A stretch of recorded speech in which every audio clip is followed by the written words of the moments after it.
kill me. Please, I'm sorry. Please, I don't want to die. Please, I don't want to die.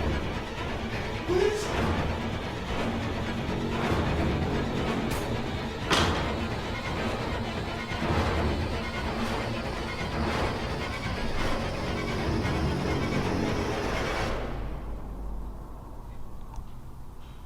On second thought, just kill me.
Happy Halloween, everybody. I hope you're all having a fun and safe holiday today. And you know what? Blumhouse has actually done something that no other movie studio has done with the Halloween franchise.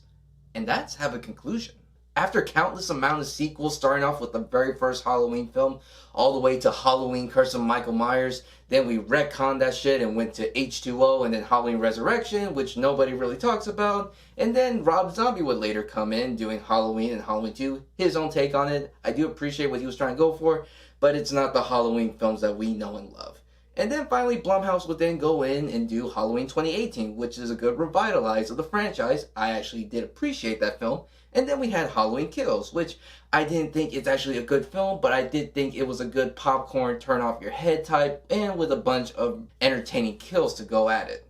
And then right here we have your final chapter, Halloween Ends. How are you going to end it off? Are we finally going to get that epic conclusion between Laurie Strode and Michael Myers? Well, maybe.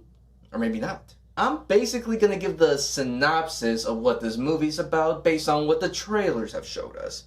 4 years after the events of Halloween Kills, Laurie Strode has one last final encounter with the mass serial killer Michael Myers. Good versus evil. The final epic conclusion to this whole franchise that started back in 1978, and only one will come out on top. This is me being nice right now because usually when I do these film reviews, I talk about the good stuff, then I talk about the bad stuff, and then we get to the conclusions.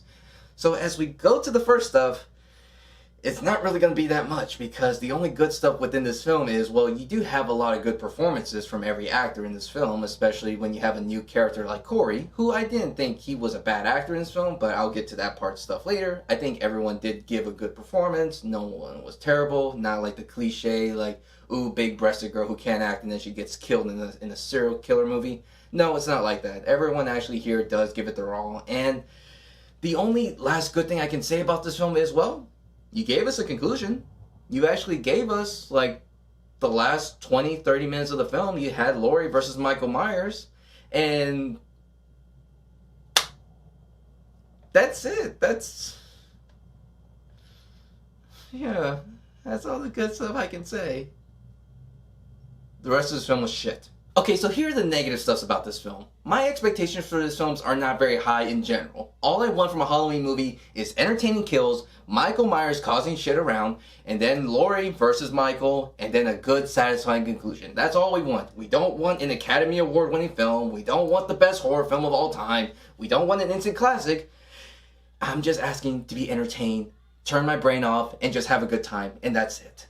But you know what? In this film, we didn't get any of that until the last 20 minutes. Now you could say that, well, an ending to a film is probably a good thing. Not exactly. Majority of this film is not even centered around Laurie or Michael Myers or this whole legacy that they have between them, between good and evil, and they just go and clash at it. No, this film is centered around Laurie's granddaughter and a new character named Corey, and Corey's life, I'll just put this in a few short words. His life pretty much doesn't go the way as planned, and he's pretty much considered to be hated by society because of unfortunate events that happened to him, and there's just this big love story between the two.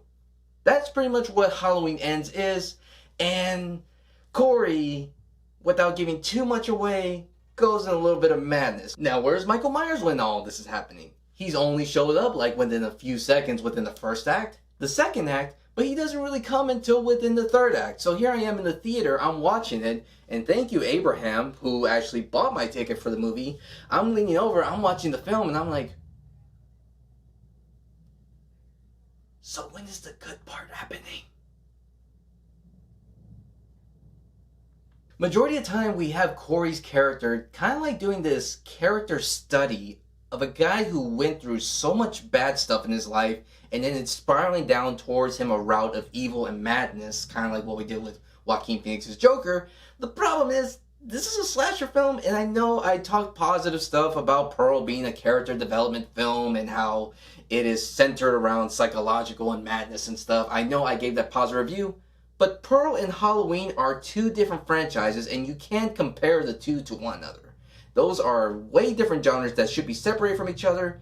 Halloween is just supposed to be an entertaining aspect, while Pearl is trying to do its own thing. I think what makes this more upsetting is that the director himself, as I looked up on Google, he said in an interview that the story between Laurie and Michael was not even supposed to be like, how can I say, like, told within this movie. They weren't even supposed to be centered around it. They were going to focus more on this love story, how it's tragic and all, and they wanted to go a whole new different direction. I was like, this is not what we asked for. Bruh. I hated every moment of that part within the first and second act. And you actually know what happens in the third act? I actually had this moment when Laurie and Michael were fighting. You ever watch that SpongeBob episode where SpongeBob was flipping the Krabby Patties and then it lands on the grill and then that one fish goes, "Finally! That's what we've been waiting for!" That's how I was in the theater, but the ending was too fast. It didn't feel satisfying, and I think it's because there was no build-up in the first and second act, because you completely ignored what was happening with the other films. You pretty much just shoved this conclusion right down our throats, and that's not a way how to end the film or a franchise. And I feel so bad deep in my heart because I know that this is supposed to be the final nail in the coffin. This is supposed to complete the franchise, give us a conclusion, and I have to be on Halloween night giving you my personal opinion. And I'm not going to lie about that. I did not like this film. I like is actually giving it respect. I hated this film. I feel bad for the fans mostly, that this is what we're going to get. But apparently Jason Blum said that, yes, this is actually the final film within the Halloween franchise, within the Blum series. Yes, because Halloween, once again, is going to get rebooted again.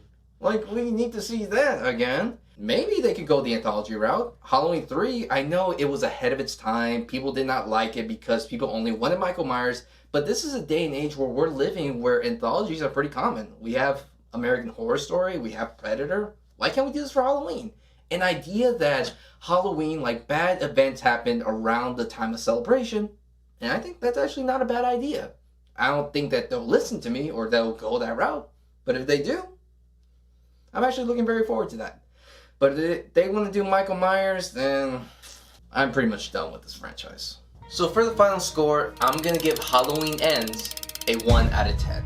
Thank you guys so much for watching this video. I look forward to more movie reviews to come along in the future. But just to let you know, as much as I hated this film, it's not going to be the last time I will review a Halloween film on Halloween night.